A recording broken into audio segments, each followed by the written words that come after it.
meus queridos, como é que vocês estão? Esses dias eu tava ali sentado no sofá, olhando o Instagram e muita gente perguntando, cara, o que tá acontecendo com o Bitcoin? Como vocês sabem, eu faço mineração de criptomoeda e até quem minera criptomoeda tá perguntando, nossa, o que será que vai acontecer depois do halving? Será que tá na hora de comprar ainda Bitcoin? Será que ainda dá para eu aproveitar essa alta? Será que já subiu tudo? Nesse vídeo hoje eu quero te mostrar todas as cartas na mesa para te mostrar se ainda terá uma subida muito grande ou se agora o que a gente vai ver pra frente é uma correção. Então fique esperto até o final desse vídeo, que se você perder esse vídeo, meu parceiro, você é maluco. Sabe por quê? Presta atenção, olha que loucura, né? Tem muita gente aí que tá aprendendo a investir em ações, em fundos imobiliários, em ETFs, fazendo seu preço teto projetivo, olhando e analisando contabilidade de DRE, analisando um monte de coisa e realmente fazendo um trabalho muito bom para ter uma rentabilidade média ali de 10 a 15% ao ano. E se você pegar aqui o Bitcoin que eu lancei só para ensinar vocês a lançar o Bitcoin aqui no Investidor 10, eu lancei isso aqui, se eu não me engano, vamos ver aqui o lançamento. Pessoal, eu lancei lá em dia 8 de fevereiro. A gente está em dia 8 de março, tem um mês só. Aí teve aí uma variação de 46%. Se a gente pegar aqui o gráfico do Bitcoin, no último ano, ele subiu aí 186%. Então, realmente, vai ter gente que só vai seguir diquinha comprando criptomoedas e vai se dar muito melhor do que você que está se esforçando pra caramba e fazendo o correto. Não é porque você está fazendo errado, não. É porque o criptoativo é um investimento convexo, onde você pode perder um tanto limitado, mas pode ganhar exponencialmente. Então o que eu quero te mostrar aqui hoje são dados, porque tem muita gente que não sabe analisar criptomoeda, mas são dados para facilitar a sua escolha, para você entender se você tem que entrar ainda para ganhar mais 100% ou se você entrar agora, você só vai perder dinheiro, beleza? Vamos lá. Primeira coisa que eu preciso te explicar o que é o halving do Bitcoin, porque tem muita gente que tá falando em halving.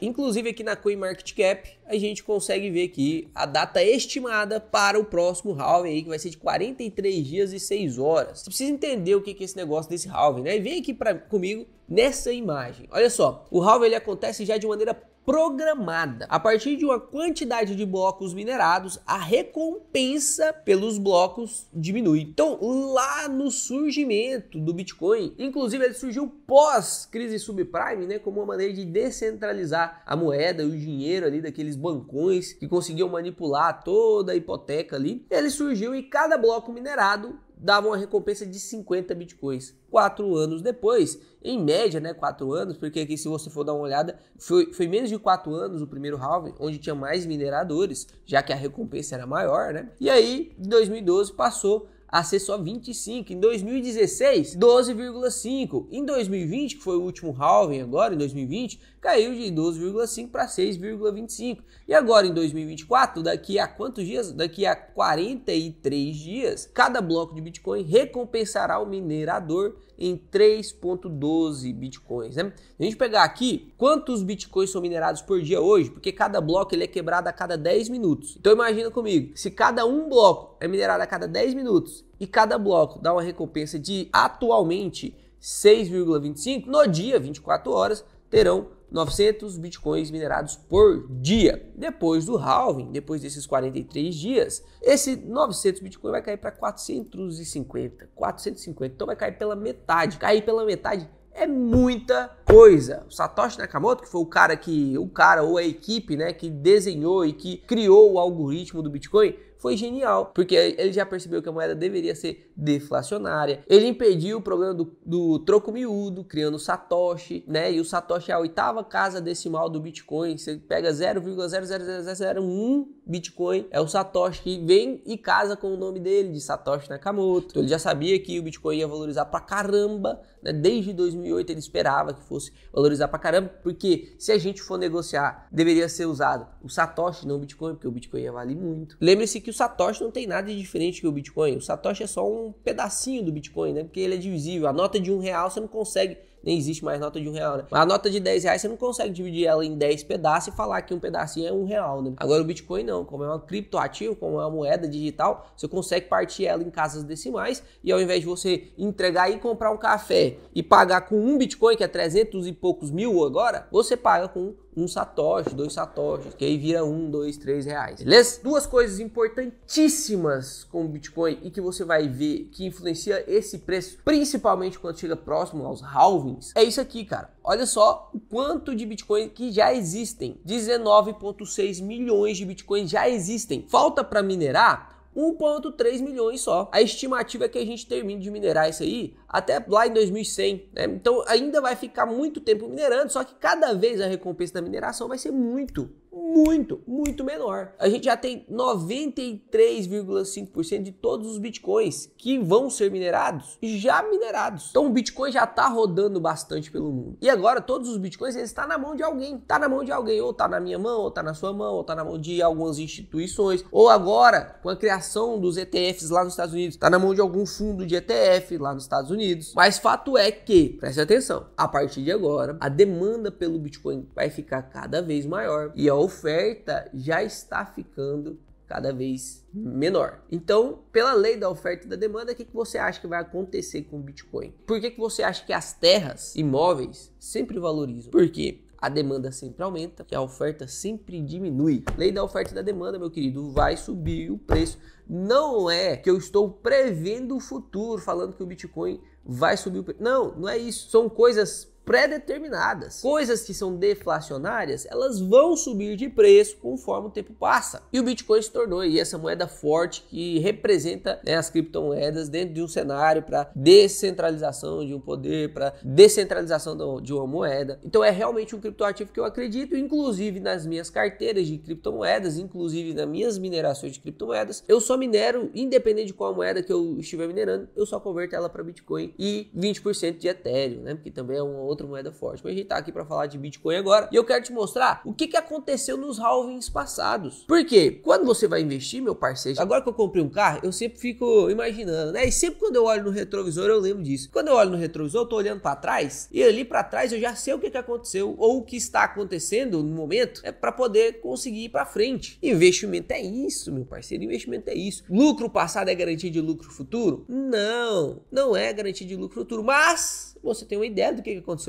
lá atrás. Então você olhou pro retrovisor, viu o que aconteceu lá atrás? Isso te traz um pouco mais de segurança na hora de fazer suas escolhas. Quer dizer que suas escolhas serão sempre muito assertivas porque você olhou o passado? Bom, será mais assertivas do que de quem não olha. Mas não é garantia de acerto, né? Então se a gente pegar aqui, ó, dá uma olhada nesse gráfico, porque esse gráfico aqui ficou muito bom. Demorei muito pra achar um gráfico bom assim. Olha só, inclusive se você não deixou o like no vídeo ainda, deixa o like no vídeo aí, tá? Porque esse vídeo aqui realmente vai ser algo de 20, 30 minutos pra te ensinar de uma vez por todas o que você tem que olhar na hora de comprar um Bitcoin e se tá na hora de comprar Bitcoin ou não. Olha só o que aconteceu aqui no primeiro halving, foi lá em 2012, tá vendo aqui? Primeiro halving 2012, 2016, 2020, conforme essa imagem aqui que eu te mostrei. Olha só o comportamento das pessoas, porque o gráfico nada mais é do que comportamento de compra e venda das pessoas, medo e ganância das pessoas traduzidos em uma linha. Então você não precisa ficar assustado com o gráfico tá aí para te ajudar, tá? A análise gráfica agora, Léo, em criptomoeda você tem que fazer análise gráfica, não tem muito o que você fazer, tá? Então olha só o que aconteceu aqui. Aqui foi o primeiro halving. Então ele subiu e depois do halving ele passou mais um tempo ainda subindo. Só depois que ele corrigiu. E aí batemos no segundo halving. E olha o que aconteceu. Subiu e depois corrigiu. E aí batemos no terceiro halving. E ele subiu e depois deu uma corrigida. Porque esse gráfico aqui só pega até o terceiro halving, né? Se a gente pegar esse aqui, dá uma olhada no que aconteceu. Esse aqui é mais completo. Então no primeiro halving ele subiu e depois corrigiu. No segundo halving ele subiu e depois corrigiu. No terceiro halving, o que aconteceu? Ele subiu, bateu lá aquele topo histórico de 68 mil dólares, né? Todo mundo tava falando lá em 2021. Todo mundo falava de Bitcoin.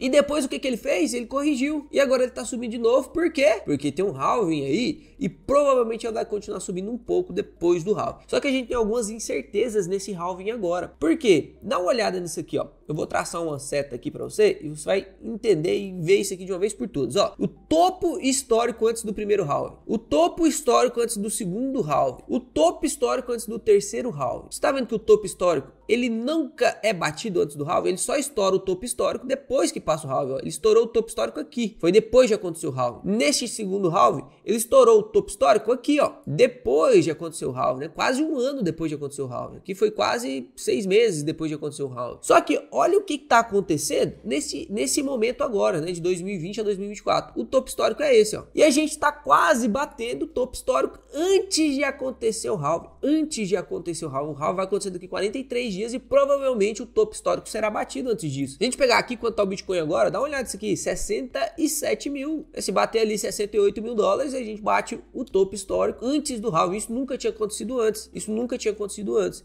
Então, o comportamento desse gráfico pode ser totalmente diferente dos comportamentos dos gráficos anteriores, né, desse período de halving anterior. Porém, é inevitável, e aí eu vou discutir com vocês aqui, até porque eu tenho um conhecimento, porque sou minerador, é inevitável que pós-halving os preços subam. Por quê? Provavelmente o que vai acontecer aqui pode até tardar, mas o que vai acontecer aqui é uma subida inevitável. Depois da subida inevitável, com certeza vai acontecer a queda, porque a queda aconteceu em todos os outros momentos, que é quando o pessoal começa a realizar o lucro que ele conseguiu ganhar através do halving. Tem muita gente que se posicionou há 30, 40 dias atrás e que vai tá só esperando o halving acontecer para vender depois lá no topo. Eles vão tentar descobrir o topo, vão errar muitas vezes, às vezes alguns vão vender antes, alguns vão vender depois, que já começa a cair, mas eles já estão com a ideia de vender. Isso vai fazer o Bitcoin descer o seu valor e corrigir. Então, por que essa alta pós-halving? Porque se você entender isso aqui, cara, você vai entender grande parte do comportamento do Bitcoin. Por que essa alta aqui pós-halving ela acontece? Você pode perceber que é simples, sobe até bater o topo. Então aconteceu essa alta aqui pós-halving, aqui também aconteceu, né? Em 2009 também teve um halving, então teve essa subida pós-halving, teve essa subida pós-halving aqui, ó, teve essa subida aqui pós-halving, teve essa subida pós-halving. E vai ter, escuta o que eu tô falando, e vai ter essa subida aqui pós-halving, né? Não considerando esse gráfico literalmente, mas vai ter uma subida pós-halving. Por quê? Presta atenção comigo aqui agora. Existem pessoas minerando Bitcoin. Eles pagam por minerar Bitcoin. Minerador paga. Eu pago energia para poder minerar as criptomoedas que eu minero. E só vale a pena para mim porque eu tenho placa solar. Senão não valeria a pena. Então entenda, quanto mais desce o prêmio por mineração, tá descendo. Antes era 50 Bitcoin por bloco, agora será 3,12. Estamos aqui no halving, quase acontecendo o halving, que tá ganhando ali 6,25, mas o próximo será 3,12. O custo vai diminuir? A quantidade de energia que eu pago para poder minerar vai diminuir? Não vai diminuir, vai continuar constante. Só que a recompensa vai cair pela metade. Ou seja, para que a mineração continue ocorrendo e para o Bitcoin existir precisa ter mineração, para que isso aconteça, olha só o que tem que acontecer. Se eu estou gastando, vamos até desenhar isso aqui no gráfico. Vamos colocar que aqui embaixo é esse gráficozinho aí que eu estou desenhando vermelho, tá? Essa linha vermelha aqui é o gasto por Bitcoin minerado, tá? E aqui é o preço do Bitcoin. Então, o preço do Bitcoin tem que sempre ficar acima do gasto que os mineradores têm para minerar, porque senão eles não vão minerar. Se eles não vão minerar, não vai existir Bitcoin. Bitcoin precisa de mineração, todas as criptomoedas precisam da mineração, porque o que confirma as transações de blocos, eu mandar dinheiro para você, o Bitcoin, né? Eu mandar o Bitcoin para você mandar o Bitcoin para outra pessoa, fazer transações através de Bitcoin, precisa de um consolidador desses dados, para ver se esses dados são verdadeiros. Esses dados são confirmados através da mineração. É quase como que um banco faz. Só que aí é diferente do banco porque existem milhares de mineradores e nenhum minerador tem interesse próprio em controlar aquela transação. Na verdade, ele quer confirmar logo a transação para poder receber o prêmio da mineração. Por isso é descentralizado. Não fica na mão de um banco só. Não fica na mão de uma instituição só. Mas entenda que o raciocínio, se os mineradores estão recebendo menos do que o que eles gastam para produzir, imagina só, eles gastam 70 mil dólares para produzir um Bitcoin e o Bitcoin está valendo 66 mil dólares. Eles vão continuar minerando? Não vão continuar minerando. Não vão continuar minerando. Logo, o que eles estão fazendo já? O que eles estão fazendo já? O preço ele tem que se ajustar, senão para a mineração. Então eles já começam a segurar os Bitcoins. Eles já começam a segurar os Bitcoins. Todos os Bitcoins que eles estão minerando agora, eles estão segurando. Porque pós-halving precisa haver uma valorização do Bitcoin até ele bater um topo e se estabilizar. Mas toda vez, e voltando aqui no gráfico, toda vez que acontece um halving, um topo histórico é batido. Então esse topo foi batido aqui, esse topo foi batido aqui, esse topo foi batido aqui. Então sempre o topo histórico é batido. Não se impressione de pós-halving a gente bater um topo de 75, de 80, de 100, sei lá quanto que vai bater. Imprevisível, mas que vai bater o topo histórico, que é 68 mil, 69, 70, vai bater. Senão a mineração fica injustificável. E o próprio segurar, e agora eu vou te apresentar alguns dados do porquê que isso vai subir, na minha opinião, do porquê que isso vai subir. Vou te apresentar alguns dados que você vai entender se faz realmente sentido ou não. Primeiro ponto, os mineradores vão começar a segurar os seus bitcoins. Eles vão começar a segurar os seus bitcoins para poder vender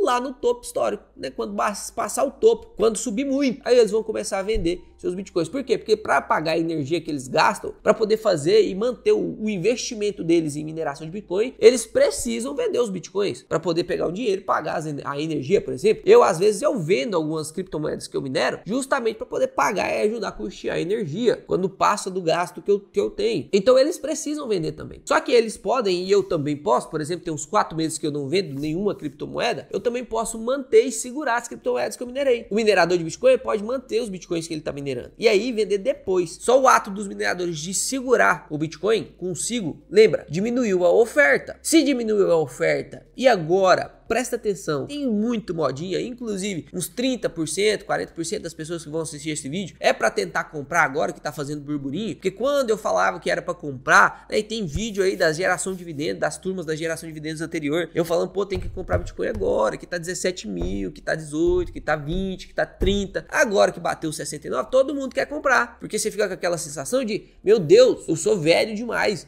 eu não participei disso aí. O medo de você não participar, de você ficar de fora de uma alta rentabilidade, te faz ter esses comportamentos aí de seguir a manada, né? E é exatamente isso que eu quero tratar com você aqui agora. Então, primeiro, o hold, os mineradores segurando os Bitcoin faz com que o preço suba. Além disso, a gente teve alguns fatos essenciais neste ano de Bitcoin, né, relacionado principalmente ao Bitcoin, que foram o quê? A abertura dos ETFs legislados lá nos Estados Unidos de Bitcoin. Então, muita gente que antes não comprava Bitcoin diretamente, agora está comprando através dos ETFs. Exatamente, meu parceiro. Está comprando através dos ETFs. E olha só, este gráfico aqui, ó. Este gráfico representa o quanto as pessoas compraram Bitcoin dependendo da sua faixa, né? Então aqui, ó, quando o Bitcoin começou lá, que custava quase nada, quase ninguém comprou, né? Só o Satoshi Nakamoto mesmo que minerava lá. Depois, imagine isso aqui, cara. O Bitcoin valendo 0,0002 cents, que não dá nem um centavo. Imagine se você tivesse comprado Bitcoin um centavo, né? Não sei, inclusive se eu tivesse 10 Bitcoins lá quando ele valia um centavo, eu não sei se eu conseguiria mantê-lo até o preço atual. Então é muito difícil você ter esse discernimento de longo prazo. É muito difícil, porque provavelmente quando eu chegasse ali nos 300 mil, a primeira vez que bateu os 300 mil, provavelmente eu teria vendido. Eu não sei se eu conseguiria chegar até os 300 mil, sendo bem sincero com vocês. Então é difícil mesmo. Não é uma coisa tão simples assim,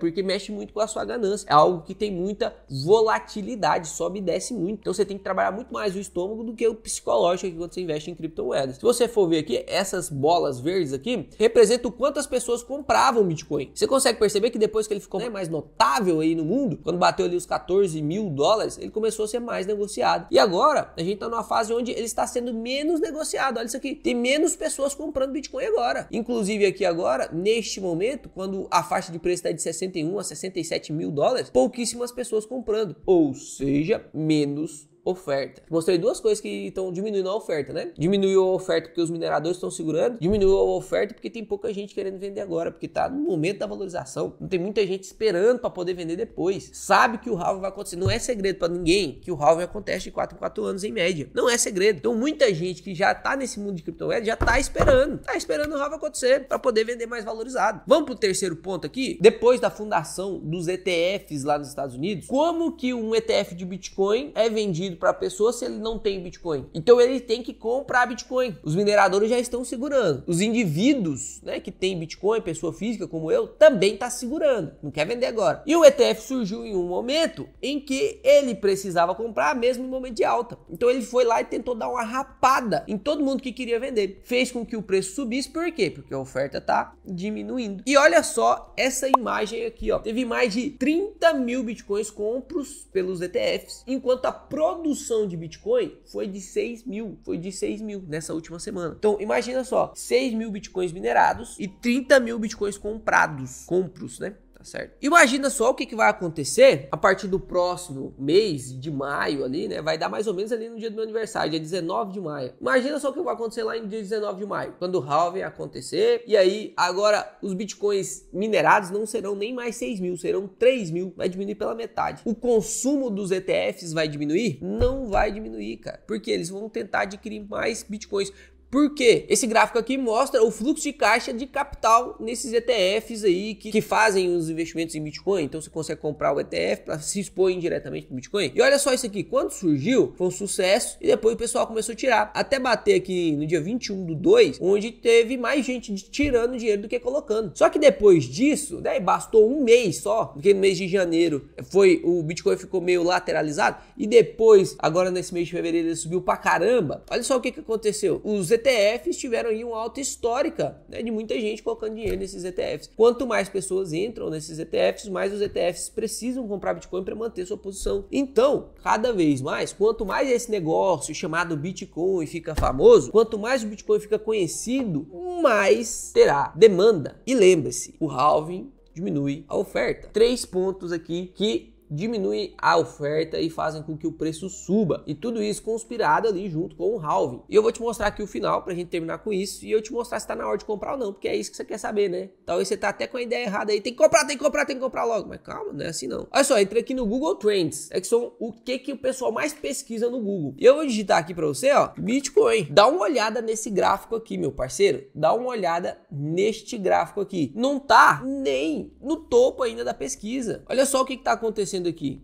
Teve um topo ali de pesquisa em janeiro, dezembro de 2023. Isso caiu muito até 10 de fevereiro e agora tá subindo de novo, mas ainda não tá no topo. Poucas pessoas físicas estão pesquisando. Então quem é que tá mexendo e comprando mais Bitcoin agora? Primeiro, quem tá mais comprando Bitcoin agora são instituições. Então você não tá vendo pessoa física movimentar muito Bitcoin ainda. Você nem viu ainda a movimentação sobre Bitcoin, meu parceiro. Grande parte desse aumento aí é justamente por causa do hold, por causa da segurada, né? Por causa da diminuição da oferta. Não é por conta do aumento da demanda ainda não. O aumento da demanda vai acontecer pós-halving. Junto com a já diminuição da oferta, vai fazer com que esse preço basta um novo teto ali, bata uns 80 mil, 75 mil, né? Vou arriscar aqui, uns 75 mil vai ser batido aí, uns 2, 3, 6 meses, talvez até um ano ali do Bitcoin. Não sei se chega ali, como o pessoal tá prevendo, a 100 mil, né, dólares. Não sei se chega. Em algum momento vai chegar, mas não sei se será tão rápido assim. Mas pós-halving vai acontecer valorização? Sim. Ponto final. Léo, se vai acontecer valorização pós-halving, tá na hora de comprar ou não? Você tem duas opções. Eu vou falar com 2 tipos de pessoas aqui. Primeiro, vamos pro tipo de pessoa que gosta de fazer transação, que quer comprar o Bitcoin, quer comprar só para poder ganhar o lucro e vender depois. Então ele vai comprar agora para vender lá em junho, por exemplo, vai vender lá em maio,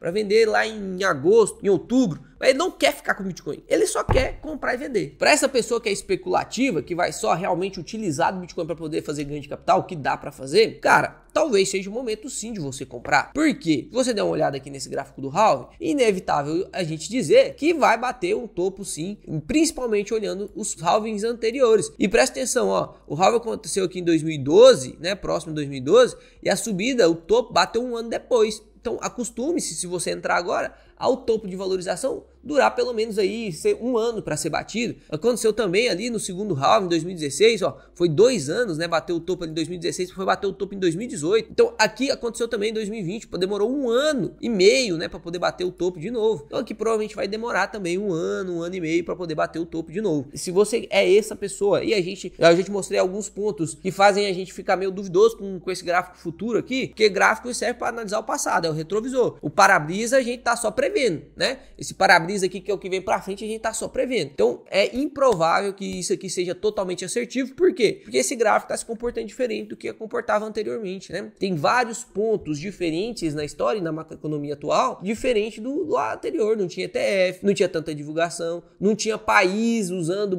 Bitcoin como moeda principal, como é o Salvador. Então tem que ficar esperto com isso aí, porque pode ser que essa valorização aconteça muito rápido e comece a desvalorizar muito rápido também, ou pode ser que demore até mais, né? Mas ele vai subir para atingir um novo platô. Isso é o esperado. Então se você é esse cara que quer comprar para poder valorizar e depois vender, entenda que você vai passar por esses percalços aí, que durante a subida vai cair muito. Durante essa subida aqui, teve uma queda de 205 para 100, caiu 50%. Aqui depois bateu o topo, caiu mais 50%. Aqui bateu o topo, caiu mais, olha isso, cara, caiu de 14 para 3%, caiu 70%, 80%. Aqui no topo histórico que a gente viu, pô, subiu aqui no topo histórico, caiu para 16 mil, cara, tava 60, caiu 16, caiu 80% também praticamente. Então acostume-se a você ver essas oscilações se você quer entrar para poder fazer ganho de capital e vazar. Essa não é a minha intenção. Eu quero me expor ao Bitcoin para me proteger de moeda fiduciária. Eu quero me expor ao Bitcoin para ser descentralizado. E lógico, se eu ganhar dinheiro com isso, perfeito. Perfeito. Então eu vou fazendo as minhas compras graduais, né? Eu vou fazendo minhas compras através da mineração. Eu tô comprando todo mês. Então quando o Bitcoin tava lá 16, eu minerava e trocava minhas moedinhas pelo Bitcoin. Quando o Bitcoin tava ali em 18, 20, eu minerava e trocava minhas moedinhas por Bitcoin. A mineração minha não dá tanto assim, mas é um dinheirinho ali que valorizou bastante. E para finalizar, vou te mostrar esse gráfico aqui para você entender a sua situação atual, se você vai entrar agora. E aí eu já passo para falar com o segundo tipo de pessoas, que é esse tipo de pessoa com o mesmo objetivo meu, que é manter para o longo prazo. Esse gráfico mede o medo e a ganância na hora da compra das criptos, né? Principalmente o Bitcoin aqui. Você pode inclusive ver de outras criptos aqui, a intenção é mostrar o Bitcoin. E aqui, quanto mais ganancioso está o mercado, maior a chance de queda. Por quê? Porque se o pessoal tá ganancioso, ele já tá pagando um preço que é mais alto do que o esperado. Então, se você olhar aqui os dados históricos, sempre quando fica verdinho, que é a maior ganância do mercado, né? Olha só o que acontece depois. O Bitcoin cai. Momento de pico lá, onde a ganância tava batendo ali os 75, o que aconteceu depois? Caiu. Olha só o que tá acontecendo agora. A gente tá no momento de ganância também, tá verdinho aqui, tá vendo? Momento de ganância. A gente tá hoje, ó, com 75 ali nesse índice do medo e da ganância. Quando é que a gente tem que comprar Bitcoin? Nesses momentos aqui, ó, onde a gente tá com medo, o pessoal tá com medo, né? A gente tá comprando. Se você der uma olhada aqui, ó, quando neste momento que a ganância tá ali nos 80, meu parceiro, e o Bitcoin bateu esse pico, fica imprevisível pra gente dizer se esse pico vai continuar aumentando, mas historicamente quando bateu aqui, ó, 77 também começou a cair. Aqui quando bateu 77 também começou a cair. E aqui a gente tá no 75, né? Batemos até 82 ali, ó. Então a gente tá próximo, sim, de uma correção, pelo menos olhando esse gráfico aqui. Será que essa correção vai acontecer depois do halving? Na minha opinião, sim, vai acontecer depois do halving, depois de subir mais um pouco, e aí vai acontecer a correção, assim como aconteceu com todos os outros halvings ali. Então, para você que quer manter o Bitcoin para longo prazo, talvez seja interessante você tratar a sua ganância, tratar o seu desespero e a sua ansiedade e esperar esse pico de alta acontecer, que vai acontecer. Você poderia entrar agora e vender lá, mas se você quer manter por longo prazo, você pode fazer, esperar esse pico acontecer, e quando corrigir, você entra aqui e vai fazendo suas compras em momentos mais oportunos, em momentos em que realmente não será necessário para você ficar fazendo compra e venda. Porque se você comprou agora, você vai ter que vender no pico, porque senão depois vai cair, você vai ficar negativado em Bitcoin. Tem algum problema ficar negativado em Bitcoin? Não tem problema nenhum, porque no longo prazo a gente vai sim ter mais valorização do Bitcoin. Então, independente do momento que você compra Bitcoin, sempre será um bom negócio. Agora, é uma boa compra? Nem sempre será uma boa compra, principalmente quando está perto dos picos históricos. Porque se está no pico histórico, a única coisa que precisa fazer para você ficar negativado e perder dinheiro é cair. E quando chega no pico histórico, o que acontece normalmente? Ele pode até ultrapassar um pouco, mas ele vai cair. Então, neste momento, eu não estou comprando Bitcoin, mas também não estou vendendo. O que eu tenho de Bitcoin, eu estou mantendo. Porque eu já te falei que eu sou aquele investidor em criptomoeda que quer manter por um longo prazo, né? Para me proteger de moeda fiduciária. Se você quiser aprender um pouco mais sobre Bitcoin, sobre outras criptomoedas, sobre altcoins, cara, o que você precisa fazer é clicar aqui para você se pré-inscrever na próxima turma de geração de dividendos que vai acontecer daqui 4 meses. Lá você vai aprender tudo, ação, BDR, todas as criptos, mineração de criptomoeda, imposto de renda, renda fixa. É o curso mais completo, é o mais completo, pode procurar. É o mais completo de todo o Brasil, e se brincar, todo mundo que eu não conheço, né, o curso do mundo, mas do Brasil eu te dou certeza que é o curso mais completo, é realmente uma escola de investimentos. Muita gente que pediu para me manter a turma mais aberta, mas não dá, eu tenho que ficar com a turma lá durante esses 4, 5 meses, eu fico totalmente, 100% da minha energia vai para a turma, e então se você quiser participar da próxima, clica aqui para você se pré-inscrever, beleza? Até mais investidores, espero que você tenha gostado do vídeo, se gostou, deixa o like, até mais, até o próximo vídeo.